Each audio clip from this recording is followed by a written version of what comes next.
Il faut probablement y penser chaque fois qu'on est face à un patient déprimé, hein, et envisager qu'il y ait eu dans son passé un épisode maniaque ou hypomaniaque,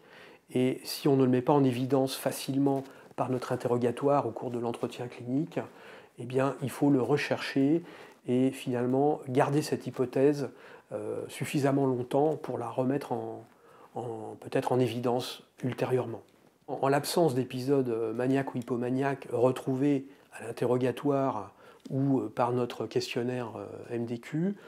nous devons rechercher, face à un patient déprimé, des indicateurs de bipolarité, donc qui vont être aussi bien autour des caractéristiques de l'épisode dépressif actuel en cours que d'autres antécédents qu'il pourrait avoir. Par exemple, la survenue de cet état dépressif avant l'âge de 25 ans, l'existence d'antécédents de troubles bipolaires dans la famille, l'existence dans les antécédents du patient de passage à l'acte suicidaire de façon violente, des passages à l'acte délictueux ou sexuels de façon plus ou moins anormale,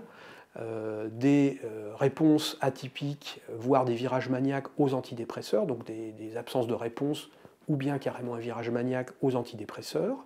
des caractéristiques de la dépression comme l'hyperphagie, l'hypersomnie qui sont présents, donc c'est quand les gens mangent énormément et dorment énormément,